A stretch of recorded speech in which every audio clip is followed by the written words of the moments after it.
Amigos, mais uma vez me encontro aqui com a finalidade única da gente continuar nossos estudos sobre cromoterapia.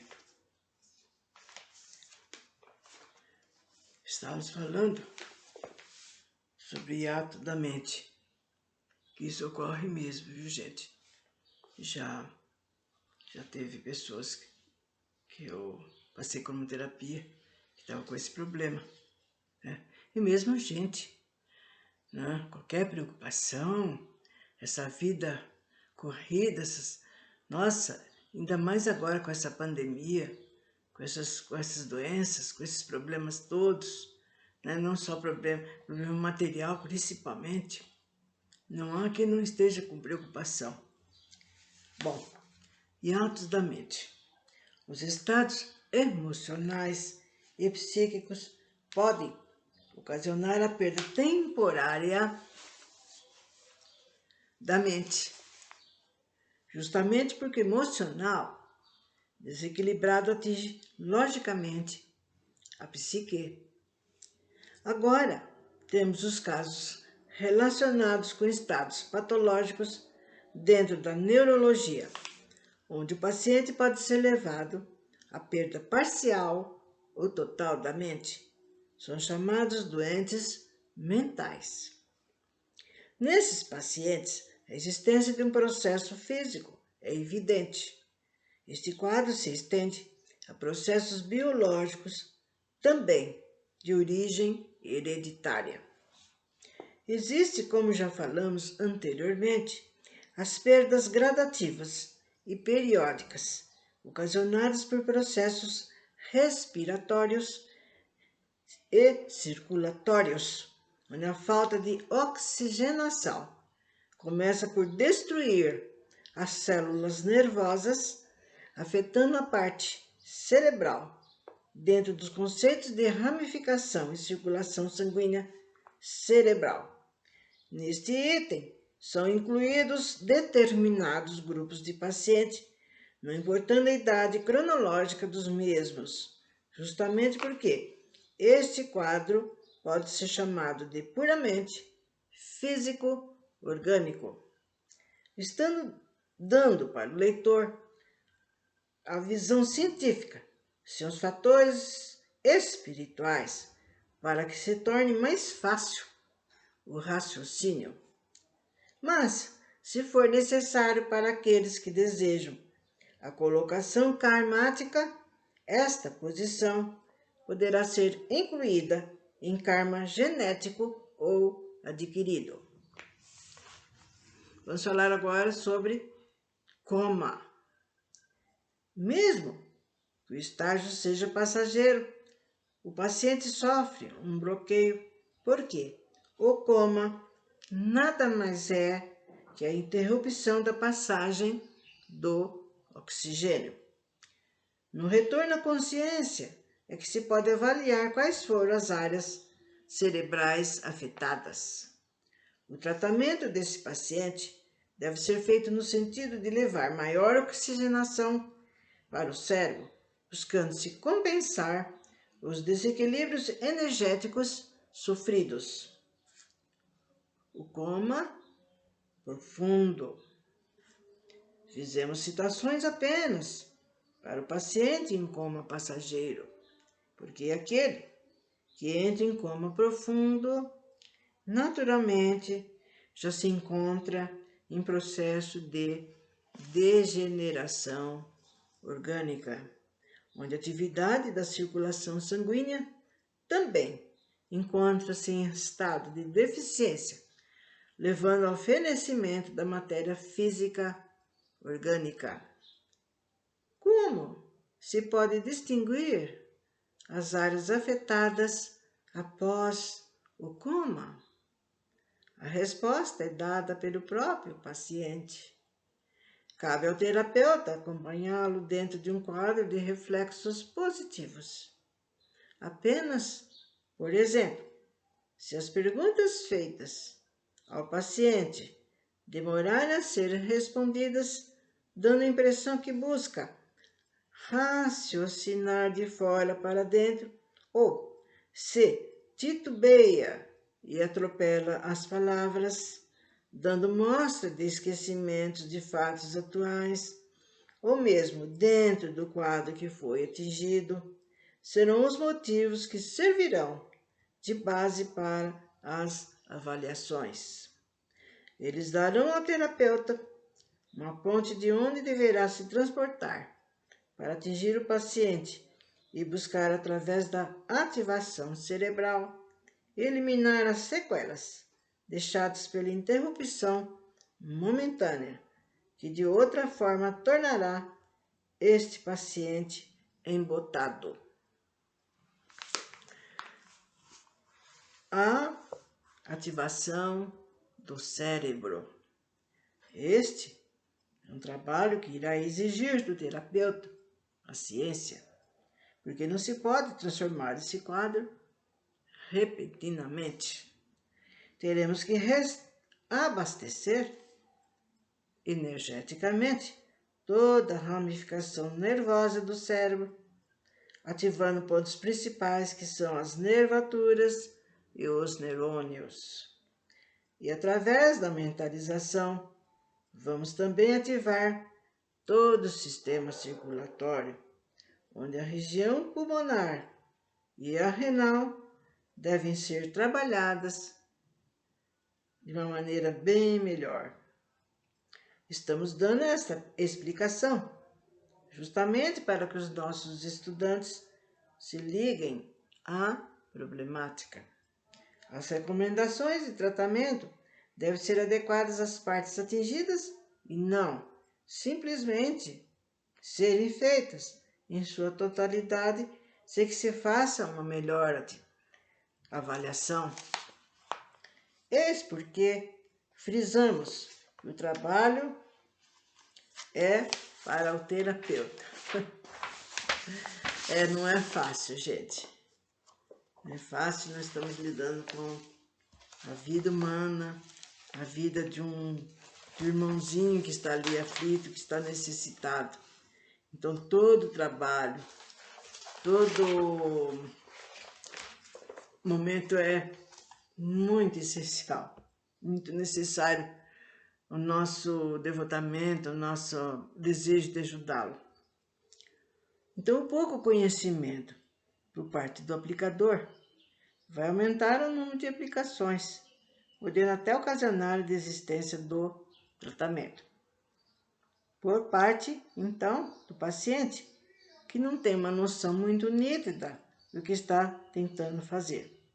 Assim, recomendamos àqueles que tentam desejar restaurar um paciente ter consciência e, portanto, conhecimento das áreas a serem percorridas com energias mentais e magnéticas. Então, muita atenção, né? Pense, observe, veja como se dirigir, veja o que vai fazer, né? Porque requer muito conhecimento, né? E o procedimento que se vai fazer para ajudar aquela pessoa que está precisando.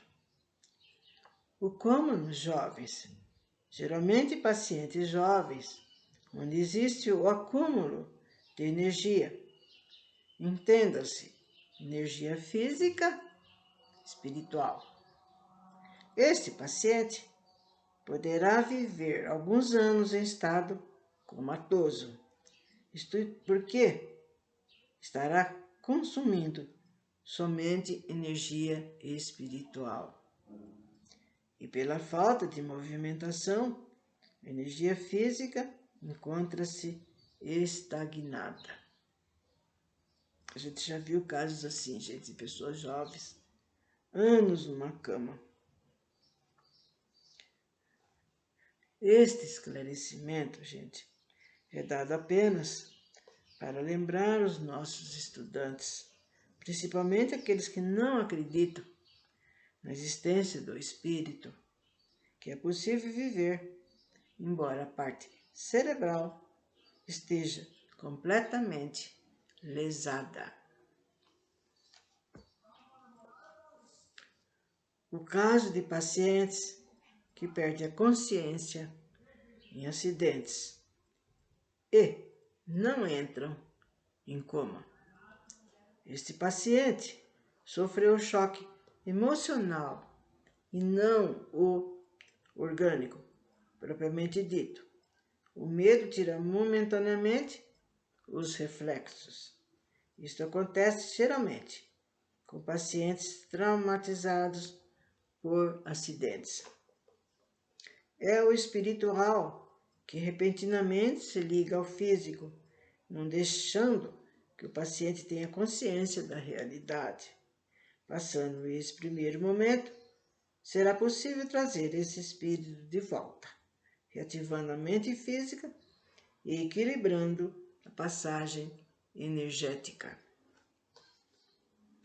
Agora vamos ver, reativando a mente física, que se procede.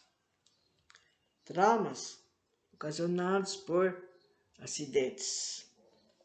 Quando a matéria física sofre o trauma, geralmente, e em grande parte, esses traumas são ocasionados por acidentes. As áreas mais atingidas são as da coluna vertebral e a região craniana. Então, fisicamente, o problema existe. Ao tratarmos, então, o paciente, vamos tentar novamente normalizar, então, esse estado patológico. Desta forma, estaremos também fazendo com que o ponto de ligação mente física e mente espiritual siga o fluxo energético normal.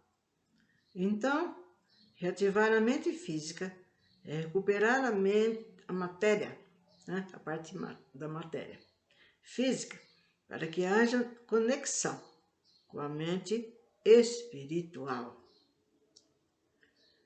Como então agir para a reativação da mente física nestes casos? Às vezes, podemos encontrar um paciente que teve algumas vértebras da coluna lombar danificadas. Então, este fluxo energético não encontrará passagem até que a mesma seja restabelecida, porque a matéria física está danificada. Por isso, iremos trabalhar com impulsos energéticos daquele local acima. Na parte afetada, vamos buscar restaurar o físico. Veja quanta coisinha a gente vai sendo orientado, vai sendo mostrado o caminho para nós. E graças ao senhor René Nunes, né?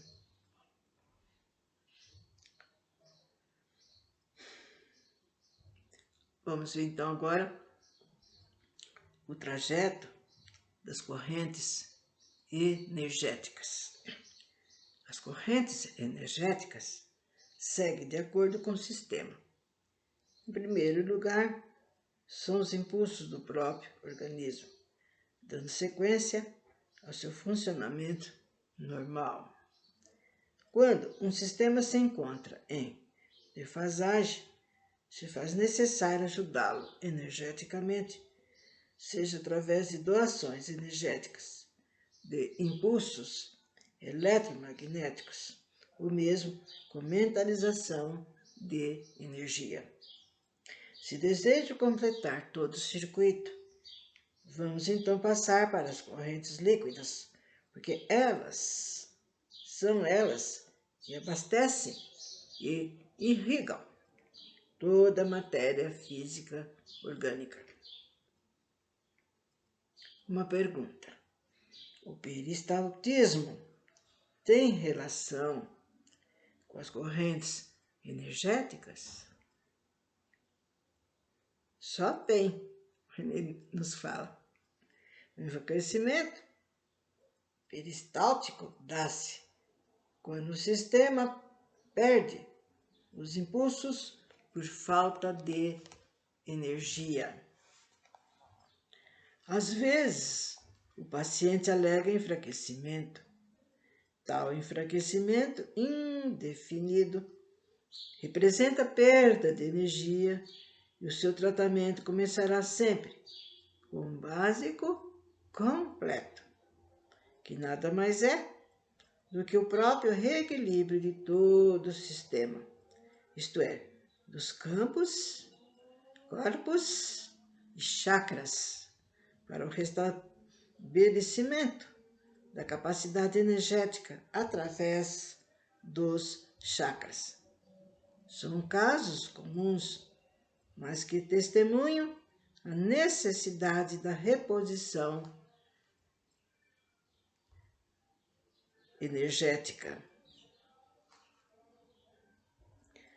Bom, nós vamos então, caros amigos, dando uma parada, porque como já foi falado muito, é imensas coisas que a gente tem cada dia que aprender, né?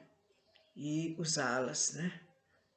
Tem coisas que a gente acabou de aprender, de repente aparece alguém, nossa, é na hora, é agora, vamos ver o que eu posso fazer. E mais ou menos a gente já vai captando, né? Principalmente na anamnese que a gente faz. A anamnese, deixa eu falar que só faz uma vez, viu, gente? Só o primeiro dia daquele doentinho. Então a gente marca numa ficha, né? Pode ser em ficha, pode ser em cadernos, a data, o nome completo da pessoa, né? E ali é constatado todos os exames que foram feitos, né? Quando ele se restabeleceu, se teve retorno, né? Se procurou mais vezes com outros problemas. Tudo isso é muito interessante. E o terapeuta vai lendo, vai observando, né? E vendo o caminhar, né? Daquele processo de que a gente entra para ajudar, para ver o que pode se fazer com aquele ente querido, com aquela pessoa, né? Às vezes um amigo, até mesmo um desconhecido, para que ele tenha pelo menos um pouco de que seja diminuída aquela aflição, aquela dor, né? Que se torne mais ameno, porque a doença, conforme eu falei, que ela não tem cura, ela permanece na pessoa durante algum tempo, mas com a cromoterapia a gente pode aliviar esses tratamentos, nesses tratamentos que a gente faz. Então, até uma outra ocasião, que Jesus esteja com todos nós.